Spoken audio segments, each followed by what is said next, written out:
the tree committee, and we want to welcome you for our third annual tree bowl. This time is a little different in that we normally bring people in from the outside, who's on planting and so forth. We're doing this one ourselves. We'll see how it works out. Just so you know the people, Shirley Kaczynski and I spelled it wrong. Is the co-chair, Pat and Erie over there. Hey. Nicole Holmes is critical of this committee, but she is picking up her son at school and will be here late. Steve Dempsey is someplace overseas right now, so I'll try to get him to fly back. Myself, Paul DaCosta. What I just mentioned are the voting members of the tree committee. The non-voting members, Paul DaCosta is the head of the highway department, and Brian McMahon, sitting behind you, raise your hand. He is our new tree warden, which we desperately need. Yes. He's very good. You'll see. Okay. All right. Just so you realize that this town has had trees for years. This is Broad Street, circa 1900. So you can see how large the trees were years ago. The common years ago. Common again in Old Town Hall. Look at those trees.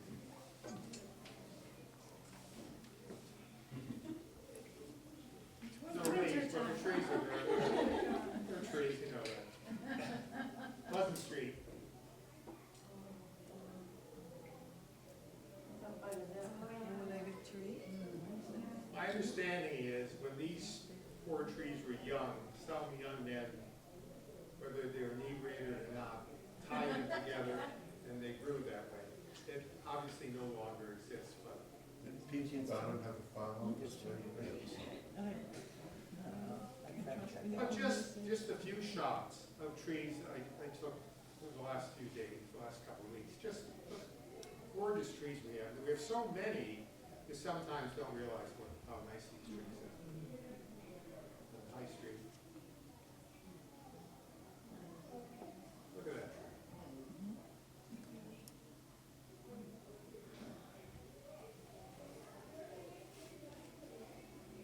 On Main Street, you see it. We call that a magnificent tree. It really is. But it's getting. I know, it's lost a branch. Do you see the elephant in it? You see how it has a short, down on the right-hand side, a short branch there? When you go up and you look at it, my kids and grandkids call it the elephant tree because it's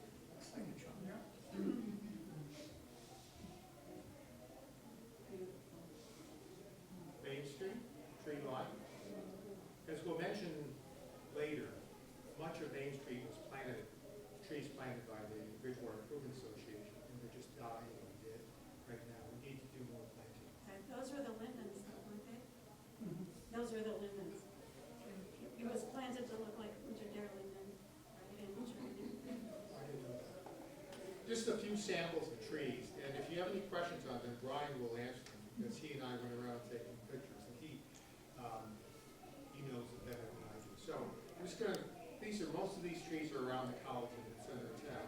If you have any questions, by all means, raise your hand, just say something, and Brian will answer it for you.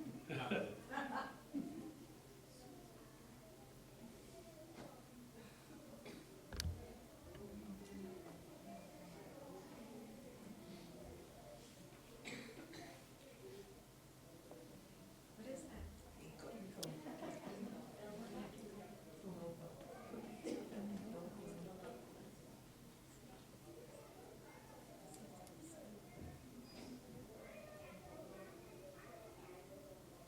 Say the college.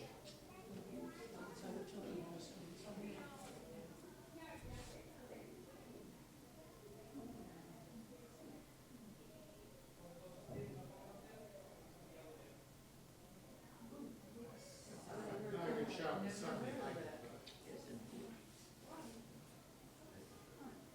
Brian, anyone want to mention anything, any importance about that? Actually, we can just go through them, or let me start my talk.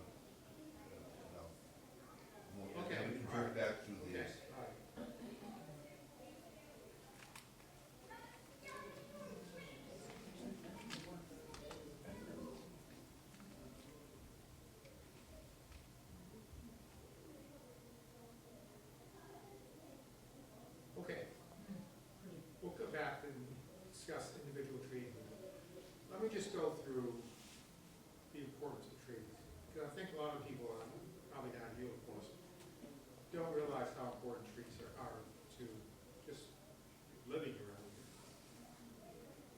Climate, help regulate the climate. Clean air. Water, roots help water runoff. Soil erosion. Cool the air. Prove my point. Look at the subdivision in the west. Very few trees. How about this? That's Colorado. No leaves to it. Nothing. Just Although, this is Bridgewater, which does not have street trees, which I'll get into later. Street trees. These are the next few slides are subdivisions built in Bridgewater with street trees required, and some obviously built by the homeowner themselves. But you can't even see the houses in some cases. Because of the trees.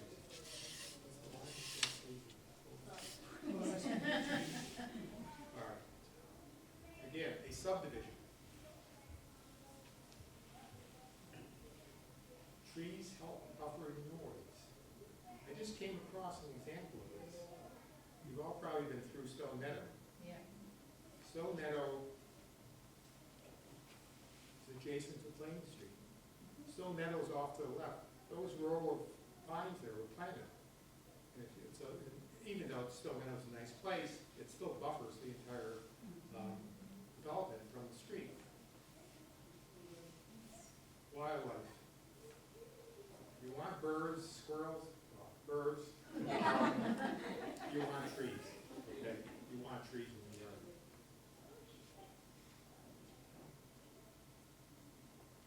If you landscape your house well, supposedly increases the property value between 10 and 15%. Landscaping is important, and trees are important to landscaping. This isn't Bridgewater. Community ties, working with trees. Bridgewater, Nicole should be here for this. Bridgewater is a tree city.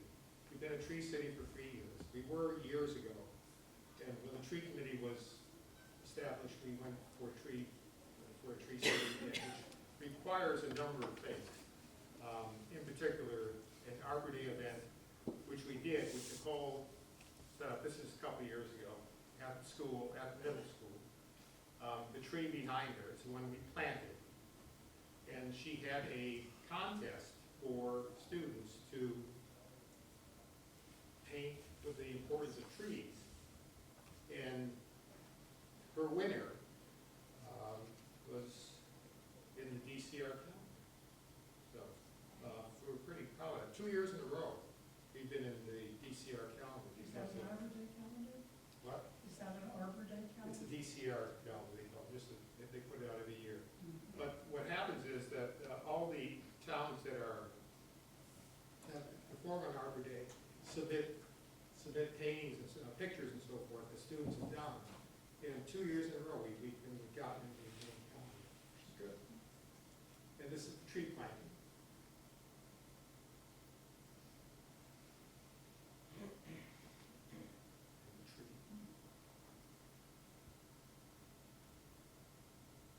We also, the tree committee gave $6,000 to the senior center for some of the landscaping around the senior center. And this is the planting last year of some of the trees. Looking at trees can reduce stress. Unless they fall in your house, which we've had, but twice. Okay. Middleborough has a town forest. We don't. But we have a number of areas, which I'm sure that many of you don't realize, that are protected, and you can go for a walk. This is go through places where you meet trees in Bridgewater. Stanley Ironworks. Oh, yeah. Custodian back there. Stanley Ironworks Park off of High Street.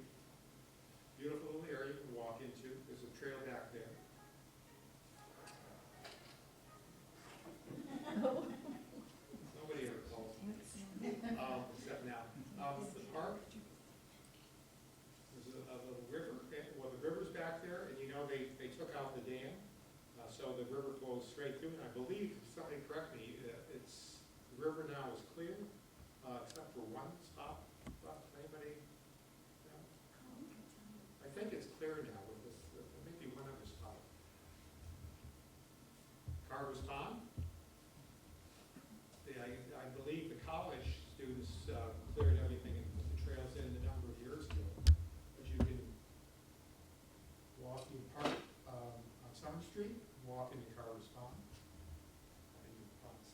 Nice and beautiful to walk, and it's short. Unfortunately, you can't go around the pond itself. Dead end, you gotta come back.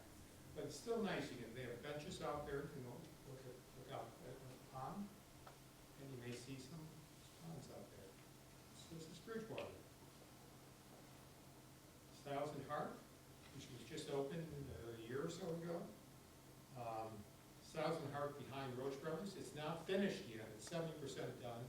They have the money for it.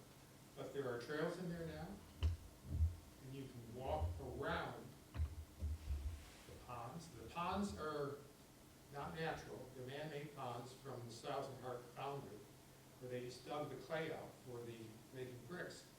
But they're there now. Some people fish there, but you can walk around these ponds. Beautiful to walk, although the trail is tricky. You gotta be careful. Great Hill Trails behind the college. You know where you take the road to get the train, and you see the police barracks off to the left. Behind there, the parking lot is, at the end of the parking lot, is the Great Hill Trails, which you can, well, they've been there for a number of years. 10 years, Sam, or so? More than that. More than that. Yeah. My favorite is Wagner Farms, which was just opened maybe a year and a half, 2 years ago, off of Old Plymouth Heights, you know, Plymouth Street Extension. the streets in this town. Look, I came from the Midwest, and I came out here, Boston in particular. First of all, they label cross streets. They don't label main streets. You get to a main street and I say, where am I? You don't know. And this is off of Plymouth Street, but Plymouth Street, just at High Street, It's right, it's the Plymouth Street Extension. It goes out to the right. doesn't say that. That is not what it is. You know? The extension The is. extension is that little tiny place that goes to every. See? The fact that there's a discussion about this. Right, yeah, proves my right. point.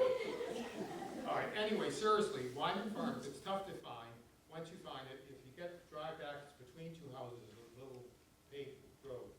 Walk across the steel, which they plowed so you can get in. And then you have a beautiful little walk. It's about a mile around. You walk around, there's a bench there by the river, Taunton River. Green River Preserve at the end of Auburn Street. I'm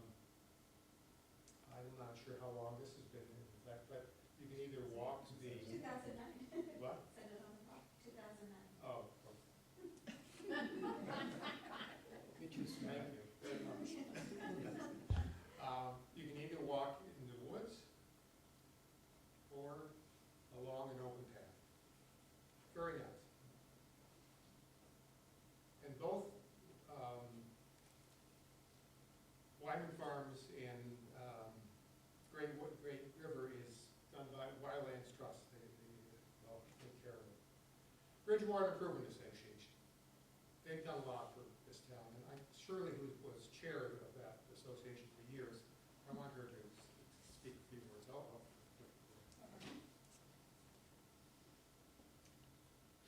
The Bridgewater Improvement Association is probably the oldest organized force association in this town of Bridgewater, dating back before 1900. And since then, in more recent years, a woman named Flora T. Little endowed Bridgewater Improvement Association, as well as this library, with it in her will.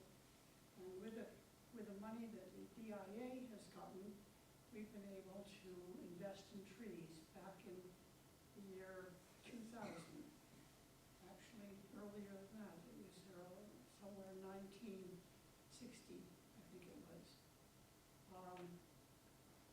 Improvement Association decided that one of the improvements to the town of Bridgewater would be to plant trees, particularly in the downtown area. And so we decided to tackle the main entryways into the town first. And we started with Main Street and put up a series of trees down by Austin, just before you get to the West Bridgewater border. And you'll see on the left-hand side, heading toward West Bridgewater, all of these uniform, old shade trees that are really make quite a statement.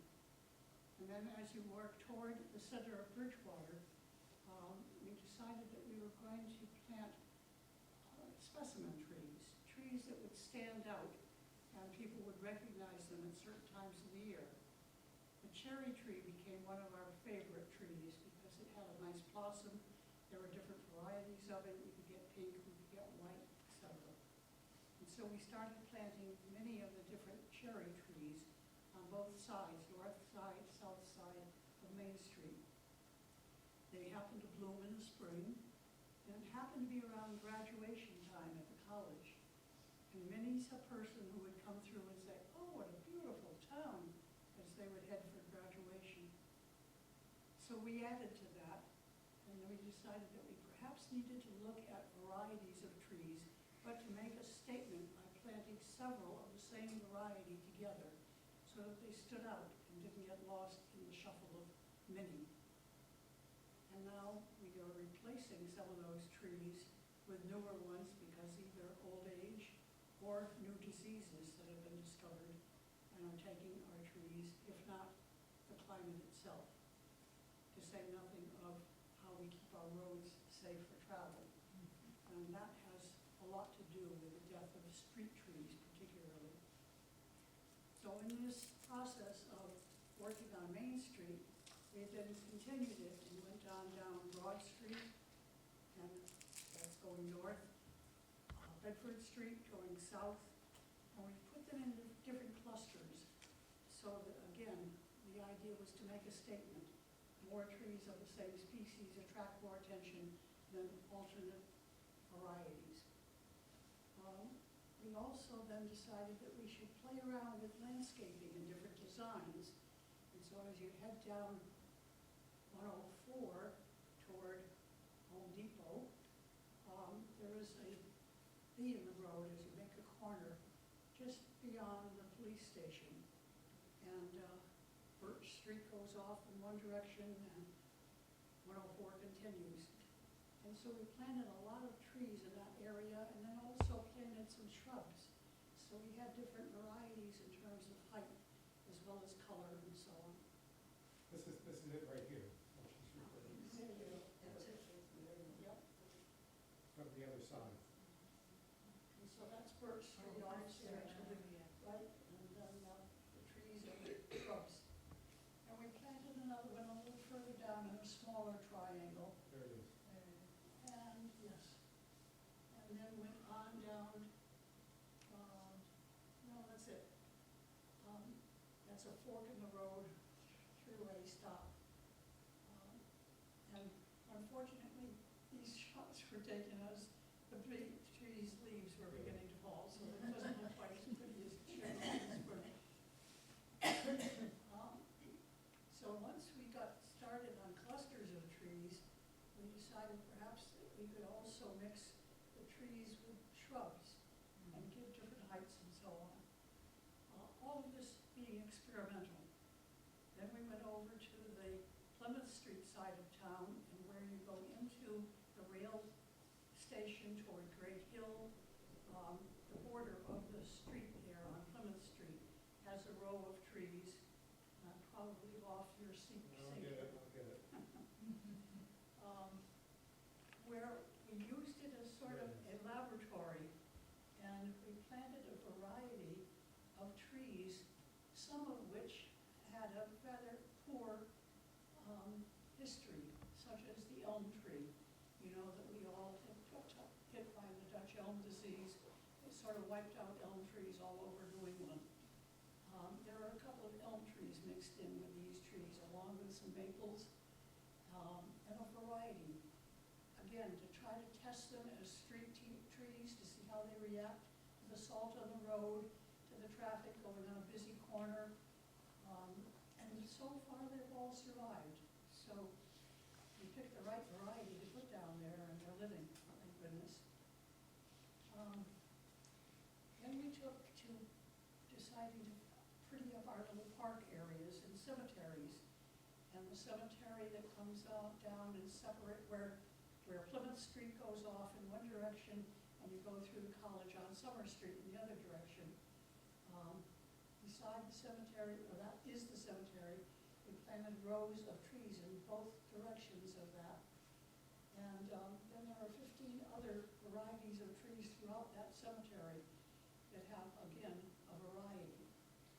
Unfortunately, this past summer, we noticed that the trees that were going here through the college on Summer Street, there were 5 or 6 of them that are dying or dead. And nobody seems to be able to decide how or what happened there. Now, across the street from this is called the Little Park. And the Little Park belonged to Mrs. Little. Mrs. Little, the one who endowed the BIA and the library. And Mrs. Little's park, which was across her front yard, actually, only a street cut it off in the middle, has a great variety of trees and shrubs and ground cover and grasses and all sorts of things. There is an old gas station, it used to be a mobile station on the corner, that has been abandoned, and BIA is hopefully going to incorporate that along with the college into a usable facility that we can combine having picnics and encourage people to come into the park, etc. There is a story that is told about Mrs. Little and the gas station owner, who was no longer around when I came to Bridgewater back in the late 1900s. He came knocking on her door one day, and her house, by the way, is right across the street. It's an old stone house next to this college, Scott Hall dormitory. He came knocking on her door one day and wanted to buy this park. And she looked at him and said, no. And he looked at her and said, I can wait. Which really got her gall. So there was no way this gas station owner was going to have one park. And as a consequence, she willed it to the BIA as part of our endowment from her. So we have been maintaining it ever since. And I think it's been an addition to the town. We would like to see it used more often, beside others than the beer drinkers who come across the street from some of the other buildings in the town. Let me see if I left anything out here. There is a library a garden in front of this library that we planted with shrubs. We have a couple of benches out there. There is what do you call it? Sundial. Sundial. There is a sundial there, and there is a porch with chairs on it. So we tried to make the library appeal to people both indoors as well as outdoors. Those chairs happen to be dedicated to Shirley and her partner. Just saying. An aside. Good cause. And then down by the Walgreens,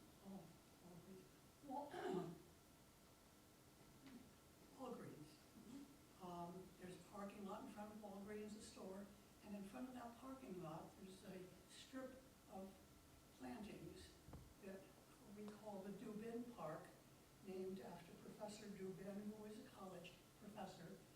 And it was her wish that this park exists, that she provided the funds to plant it, and we call it the Dubin Park. Right now, it is very busy being torn up with new sidewalks because of a new bank that's going to be coming in next door. And there's a lot to be said about that, but we won't go into that. It's the sewer they're doing right now. And the sewer is, yes, They're doing the sewer. one of many water problems we have in the town, but that's not part of this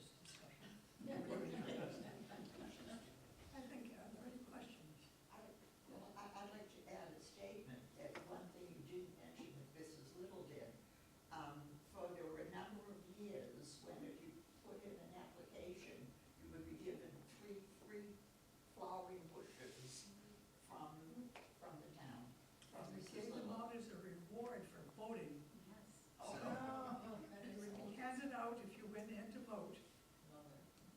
That was the only catch. And that's the individual beautiful trees you see around town and in full Exactly. shots. Exactly. I like it. Give her Thank credit. you for remembering that. Any other? Yes, Steve. When you plant concentrated trees of the same species, do you worry about long-term survival of those because of the lack of diversification, or to take that into account in deciding what to plant? Well, when I say we plant them in clusters, probably for the most part, any one grouping doesn't consist of more than 6 or 8 trees. So yes, we do worry. We have the history of the Ulmus disease, and we are now, and Brian will pick up on this, we're now dealing with a disease that's coming after our beech trees. And as you know, if you have a beech tree anywhere near you, it is one of the premier trees that we have in New England, one of which is right out here as you drive into the driveway by the library. And unfortunately, it is hit by the birch leaf disease, beech leaf disease, which is taking down a lot of beech trees and will soon take down many on the common. So to answer your question, we're going to be looking to replace those, but we'll never be able to get the beauty that we have right now with those trees.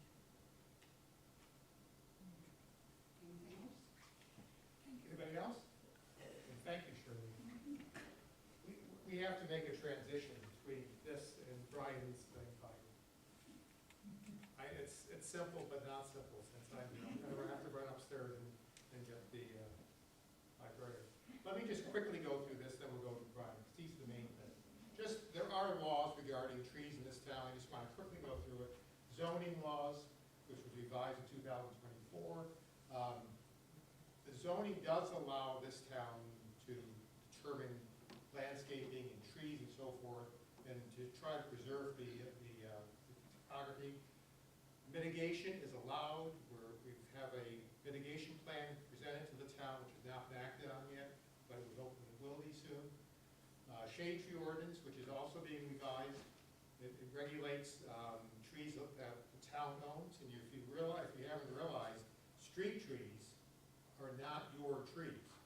And whether you have a street tree or not is not determined by you, it's by the town. And it differs from each street in terms of going from the center line of the street outward. That's part of it. Shade trees, you don't have to read the whole thing, but they are, street trees are shade trees, and they are regulated by the town. Developers have to come up with a tree cutting plan when they develop a piece of land, whether it be a subdivision or a hotel or whatever, has to be provided to the town. There's a recommended street list trees, which I think with Brian here, we're going to probably change somewhat.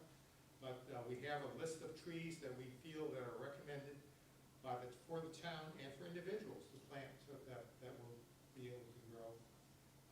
Just an example of trees along the side of the road that have been planted, that have grown. Another example of a subdivision where newer trees are being planted on the left-hand side.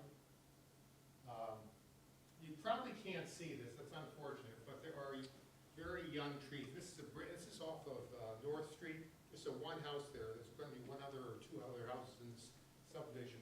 But they've already planted trees, young trees in here, you can barely see. Required by the town. Again, it's trees that are growing, that have been planted. More, just an example of what we require. Entrance to the high school. Look how nice it is when you drive down there with those trees there. This goes to Brian, because it's the tree warden. And I'm going to get the guy upstairs, and Brian, you can start speaking right now if you'd like. Okay. And we'll try to get your slides up. So I'd like to introduce myself. I'm Brian McMahon, and I'm the new tree ward. And I'll just give you a little of my biography, just because it's germane to the position. There's actually requirements for this job. One is that you have to have a pesticide license. I have 2 supervisory licenses, one in right of way, and the other in shade trees and ornamentals.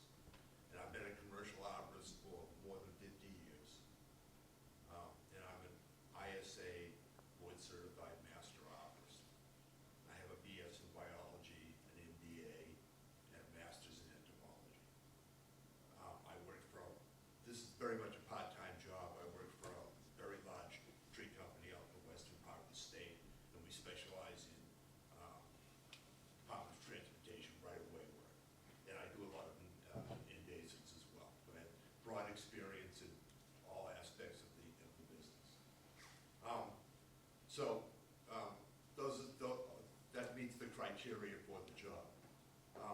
responsible for all the trees along roadways that belong to the town.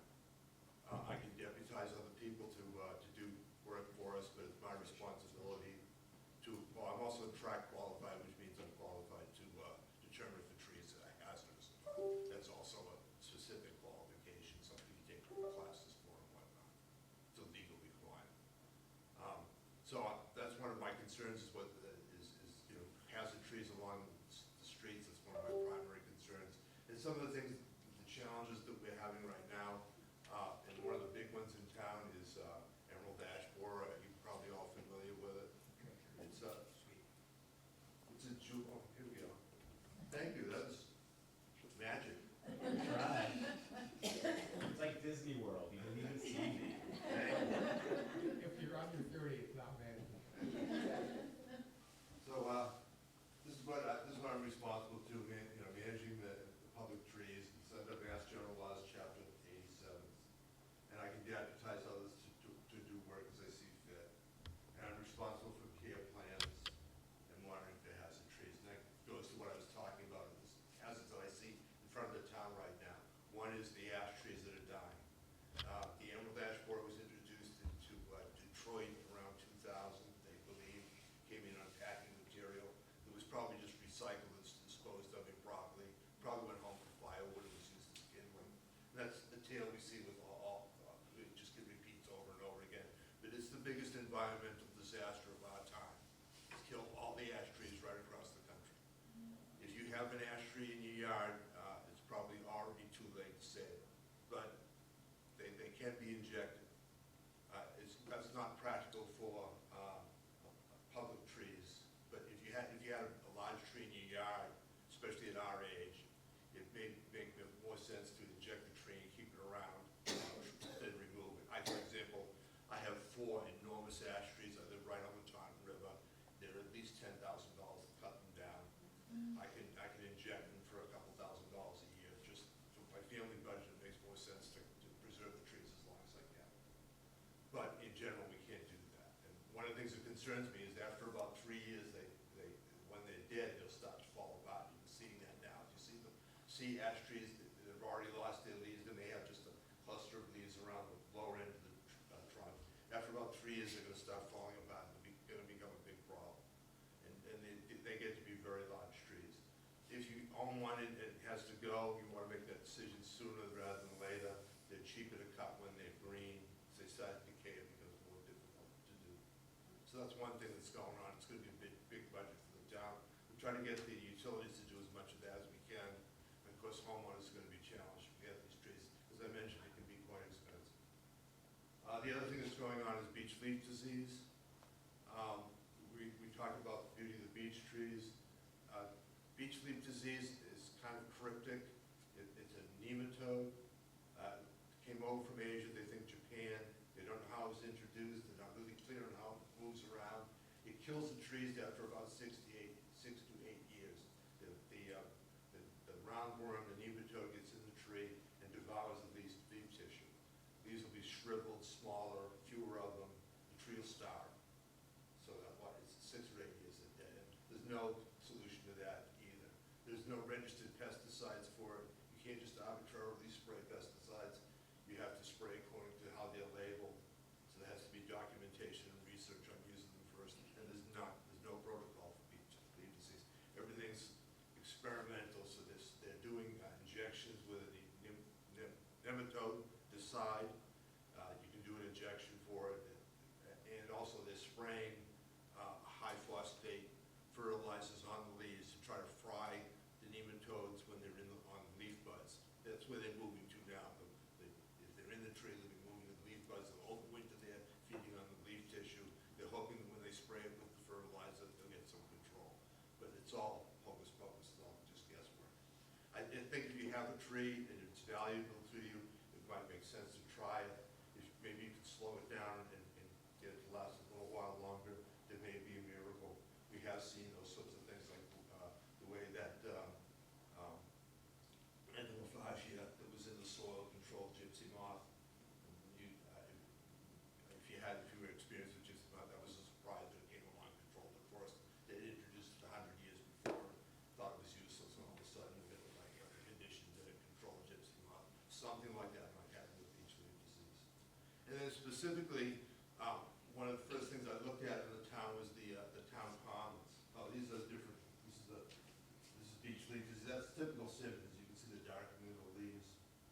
And if we can go back one, this is the emerald ash borer. You would never see a beetle like this. I've never seen one in the wild. They're there in May and June as beetles. Right now there's grubs. They're eating up the inside of the bark of the tree. The aphis, the feds, they've got 4 different wasps that they brought in from Asia. They're parasistoids. Some of them are egg parasistoids. Others feed on the grubs. They're breeding them up and releasing them, but it's again, it's a shot in the dark. They've spent a lot of money on it. It may work a few generations from now. Right now, we're not seeing any control at all. They're all gone. But that's the beetle. If you did run into it, it's teeny. They make little D-shaped holes. That genus, that family of beetles is a common issue in different species. If you have birch trees, they kill those too. This is a closely related one. We can move on here. This brings me to the town commons area. This is the first thing I wanted to look at. It's so iconic for the town. And one of the problems I discovered was that we have 6 beech trees. They're already all infested with beech leaf disease, as is the tree that's right in front of the cemetery. I mean, in front of the library. We're going to lose them all. I've called about 6 or 7 local tree companies to try to get proposals in. We'll see what they propose and if the town has the budget for it. I think the ones on the commons, it may be worth a shot, but we probably should just be planning about replacing them, which is kind of the subject that you were just bringing up. It's my opinion that we should have a design done for the town common. It's so iconic, it's so representative of the town. My first experience with Bridgewater was my wife and I were shopping for antiques. It was an antique shop on the square there, and I remember being how impressed I was with the trees and the way just the charm of that area. It's very important to preserve it.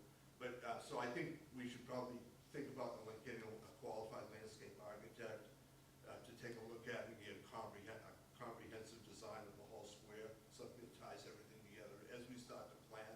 And also, there are challenges in doing that. If you're putting in walkways and that sort of thing, they have to meet certain requirements. That's why we really need an architect, somebody who's qualified to lay that out, help us lay that out. It may not be a big project, but find somebody who can do it fairly reasonably and give us advice along those lines. And planting trees is my responsibility as well as the hazards, at least in those areas along public rights of way. So I want to see that that's done right. And I do have I'm very opinionated on the species of trees that I like to use. That's one of the reasons why I recommend a landscape architect, so we get a different opinion. I don't want to impose my personality on the town. It's too important what we're doing. But I will have some comments on those. And that's kind of me. I'm fairly well versed in botany, field botany, and I have I almost am always looking at the disease and insect problems, the plant pathology, or the plant health care that's associated with trees. I always see all the problems. So that's kind of the way I've shaded on trees. We could go through, that kind of talks about the challenges here. We go to the next one. I have a list of trees I just brought up arbitrarily. I think there may be pictures along with it. There's no specific order to these, no preference. There could be a lot more. I'm just going to talk about some trees just in general. And as I say, you'll notice that I always have a critical eye. I'm not going to say too much that I like about them. We can go to the next one. Okay, so this is northern red oak, which is an upland forest tree. Makes a fairly good street tree. There's going to be challenges with these coming up. There are a bunch of challenges. One is they produce acorns, of course, right?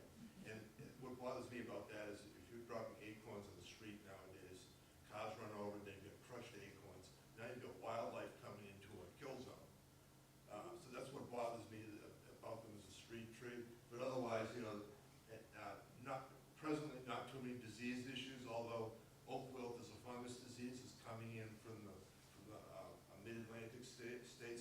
I oversaw some large planting programs for towns this year, and I had to return a bunch of shipments of oak trees that were infested with oak wilt. It's common. So we'll see that, most of us will see that in time. It's gonna be a challenge with these. But as I say, otherwise, a really good street tree, very adaptable to upland sites, drier, they adjust well. So we're all familiar with that. We can go to the next one. Norway maple. This is one of the trees I really dislike. These were, historically, elm trees were the street tree, and they were wiped out by Dutch elm disease. When I first came into the industry in the early 70s, they were cutting down the last of them. I had big contracts with the city, hundreds of thousands of dollars to inject them with fungicides and stuff, none of it worked. This was a tree that they brought in as a replacement. It's an invasive. Now, if you're not bringing it in Massachusetts, you might be familiar with it if you're a gardener, because it seeds in all over the place. It has a very aggressive root system that you can't grow anything underneath. It's not all that, doesn't really have any great features. There's no, the fall foliage isn't all that fantastic or anything, except that it's very vigorous inside. And the problem is that the ones that were planted around town in the 60s and 70s are starting to decline now. The root system is also, it's Achilles' heel. It doesn't tolerate drought like a light mulch over it. That's not what you see in street conditions. So they're dying back. So that I have my opinions on these trees. You wouldn't plant anymore because you can't get them. You can't buy them. Can we go to the next one? Swamp red maple. This would be a tree that I prefer for a similar location. This is a native, usually in floodplains, but they're adaptable to different sites. Great fall foliage. You can buy cultivars in different colors, from red to orange to yellow, and you can specify them by how they're named. They also have problems with drought. On a street, they really need to be watered in summer. That's an issue for them. And they'll go into a maple decline if they're on a site where they're constantly getting drought stress. They may grow up vigorously when they're young, but they'll decline at a certain point. Very important to water them. No disease issues or anything with them though. But the other thing is, it's very common. It's not particularly interesting as a street tree, although it's pretty adaptable, other than the fall foliage right now. Go to the next one, please. Green ash, this has been a problem. This was planted, it's not really a good specimen, but this was planted widely as a street tree. You see them all around, down towards far end of the common area. There's a shopping mall sort of a thing. It's faced with a bunch of these that are planted right on the sidewalk. It was a very successful replacement for elm trees fitting in that spot, but the elm, the emerald ash borer has killed them all. They're all just about all gone. They're gonna go. Otherwise, it was a great plant, but we fell into the same trap that we did with elms. They planted too many of them, we'll lose them. We can go to the next one. This is the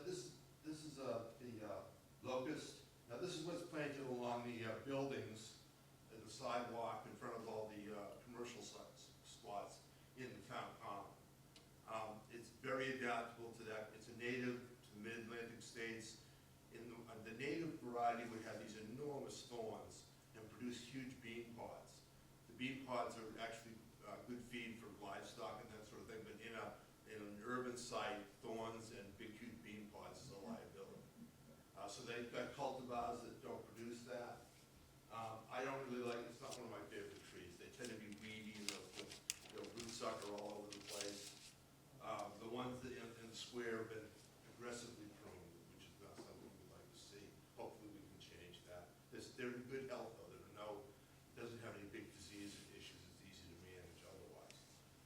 The only thing is, again, I don't like it. I just don't like the plant. Don't like the look. That's my personal taste. Go to the next one. This is a plant that I do prefer, probably in the same location. This is the scala tree, or also called the pagoda tree. This is not a good specimen either. They're a low mound tree, 30 to 40 feet tall, very nice white flower, clouds of white flowers late summer, very adaptable to urban conditions. All the south end is planted in this, south end of Boston. If you've been in there, if you go through that area,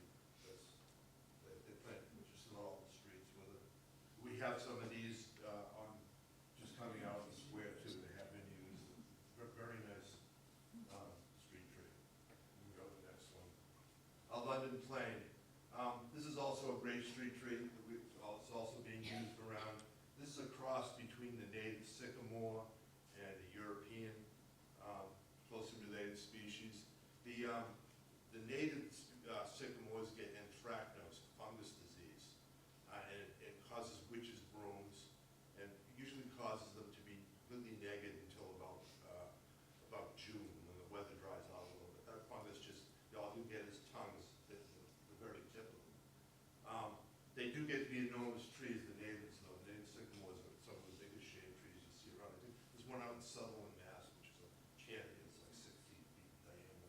But these plain trees are resistant to that, you get a more normal growth on them.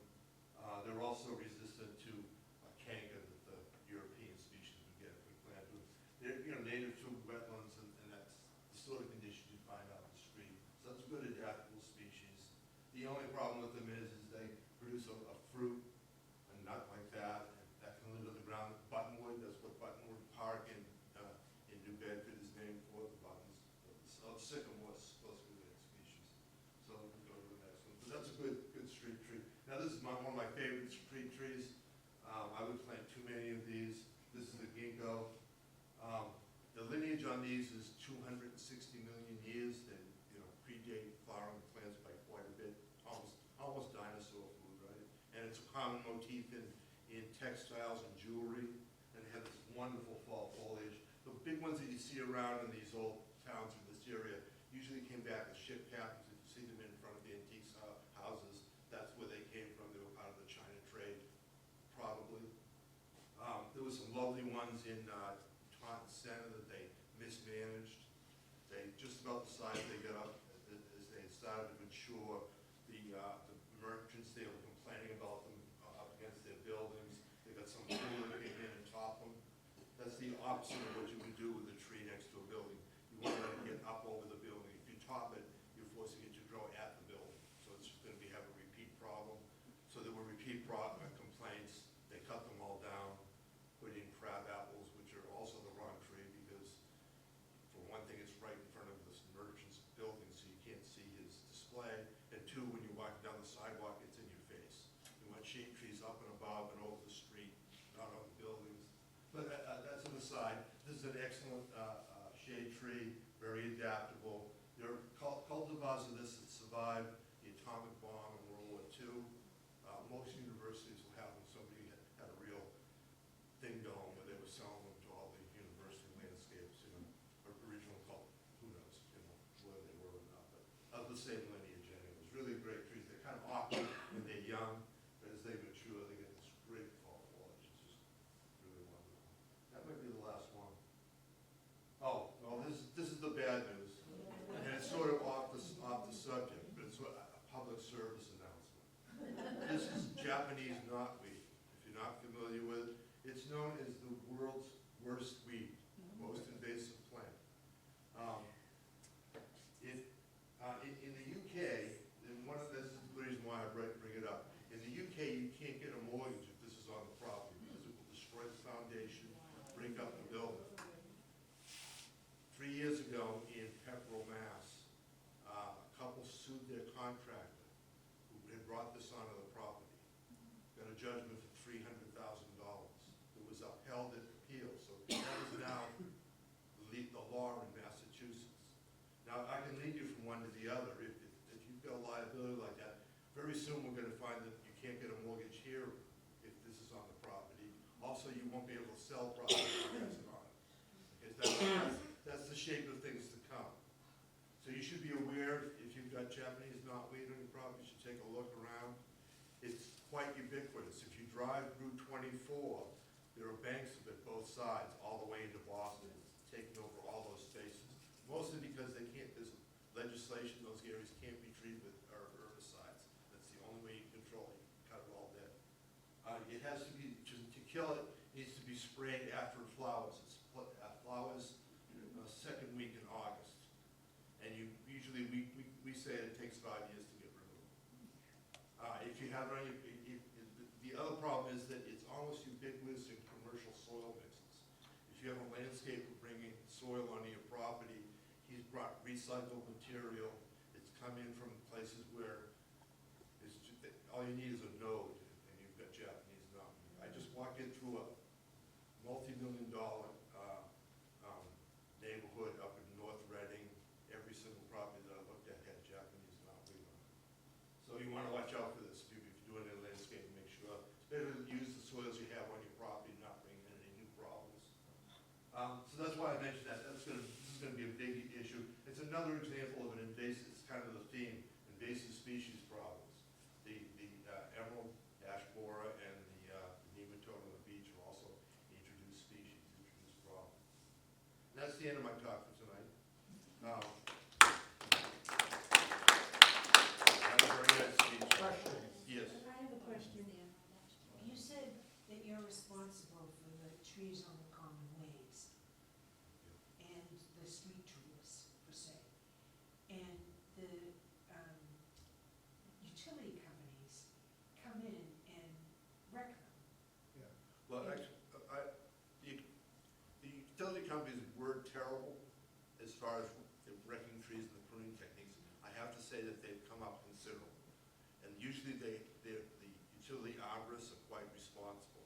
They have to present us with the town with a program for the year, each year, what their policy is on pruning, the areas they expect to prune.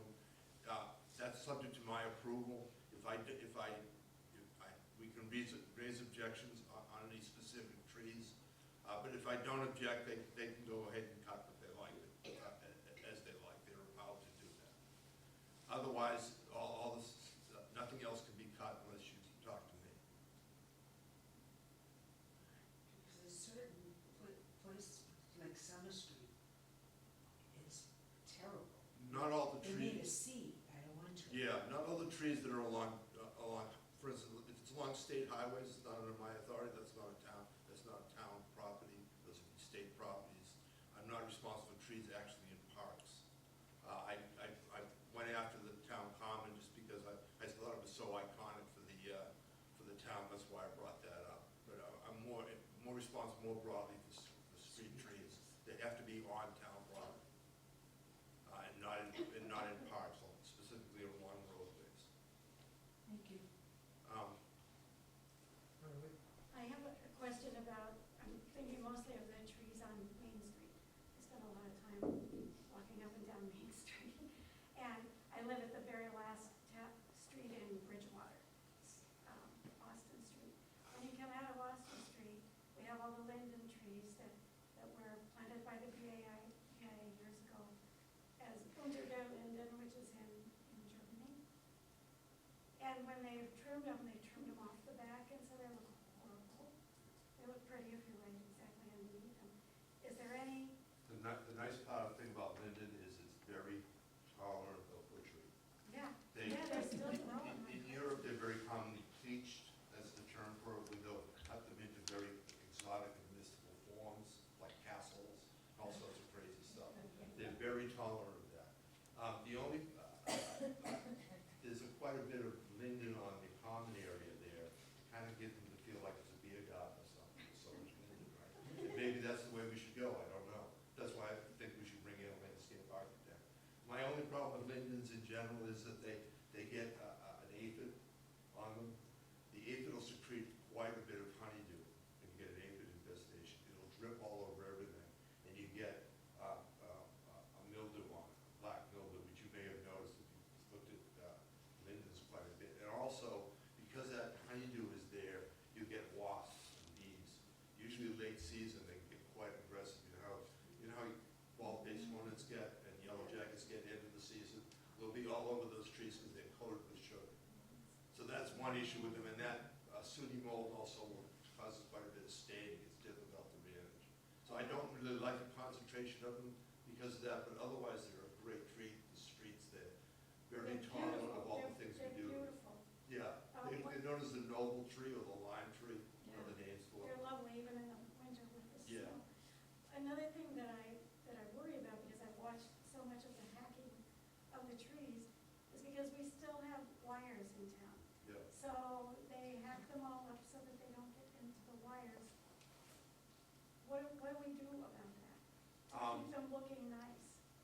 Yeah, they have an easement, and they're gonna protect their easement, and it's very important, I mean, we have electricity as life and death, they're gonna protect that easement, so there's not much I can do about that. If they were, taking down a tree that we liked, or if they were damaging a tree outside of their easement, we'd have something to say about that. As I say, my experience is that they're actually, the utilities are fairly good, and they police their contractors very well. It's actually highly specialized to do that work. It's not just any idiot. It's very dangerous just to be in the range. They're highly trained. By and large, things have changed. They used to do some terrible stuff. But again, Linden specifically is very tolerant of pruning. I wouldn't be worried about it. The big thing with them is make sure they're watered in the summer. They don't want drought. Might need some fertilizer, those sorts of things. Don't want to be so heavily pruned that they're not making enough energy to stay alive. And will the town be doing that? Well, Because these are all on town property. that's my job, is to see that those things are done. I haven't reached out to the local arborist. She's evidently new. I guess the guy that was in there before was a little more community. She's probably challenged. She probably has more than she can handle. But I definitely will be reaching out to her and meeting her and talking about those sorts of things. It also seems reasonable to me, when you go up Main Street, the wires are all on the side, or most of the trees are, but maybe we should start planting trees on the other side instead. That goes to right tree, right place. And there's a lot of issues with that, really, who's at fault? We planted the trees, right? They may have predated the wires and the condition they're in, but we've had electricity here for 125 years, I think. So we need to look at that. That goes to the choice of trees and where they're placed. Some of the ways of planting, tree choices are not as obvious as they could be. Glad you're here. We're running short on time. Couple more questions. That was it. I said that. Again, very nice to meet you all. If you have any questions, I'm available through Paul DeCosta. Be happy to put you in touch with me. If there's anything that comes up, I'm happy to deal with it. If you have any questions about tree issues, I am pretty good at diagnostics. I did quite a bit. I just want to, Brian is obviously well qualified, and you should be thankful that the interim town manager got it. Without her push, you wouldn't be here. There's a few more things here, what we wanted to do, but I think they want us out here by 42. Did you, Pat, do you want to bring up your point? Yeah, it'll only take a minute. Come on, yeah. And I'm not as good as the previous speakers because they don't need notes and I do. But anyway, I wanted to tell you that I'm very happy that you're caring about trees. Well, I'm going to do this right at the end so I can show people what I'm talking about. Naturally, you know that trees are vital to a healthy life and we must protect them. And Jane Goodall was always saying things like that, and she's one of my idols, at least she was and still will be. Progress without care should not happen. Deforestation can no longer be ignored. So that's one of the reasons I wanted to bring up this poster to show you. This is the proposed hotel that is going to be built down at the NIP. And this is the parcel that they're putting it on. And these are all the trees that they're going to be cutting so that you can see the hotel. We tried to get them to move the building up closer to the street so that they wouldn't be deforesting all of this area, but that hasn't worked out yet. And one of the other things, the developer is coming back to our planning board on December 3rd with a new landscape plan, but I think it's primarily to talk about the buffer along 104. They've kind of ignored our requests or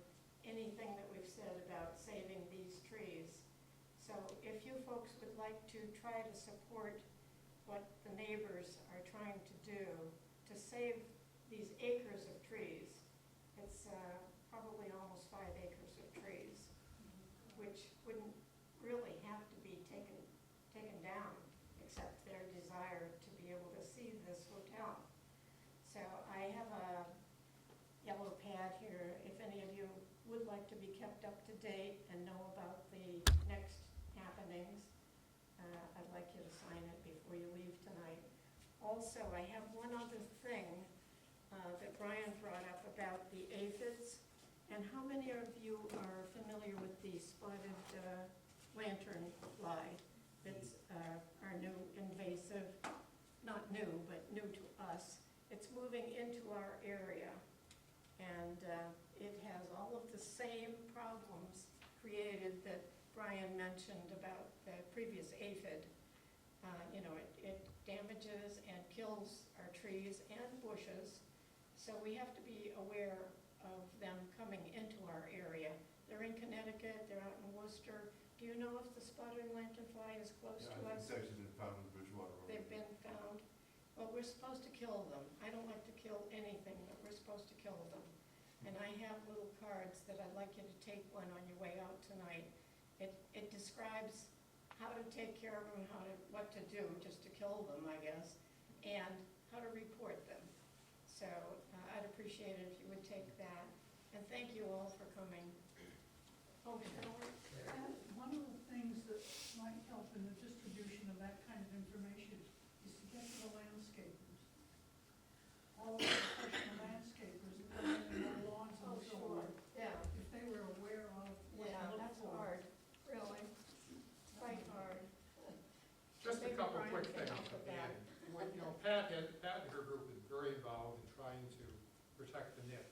Very involved. And you've got to do that. I mean, I didn't go through all the statutes that this town has on trees. There's quite a bit in terms of zoning, planning board, and so forth. But they're worthless unless they're enforced. And they're only enforced if people push to have them enforced. So people like Pat gotta give us some help. So, anyway, anybody want, these are tree planting guides. If anybody wants one, feel free to.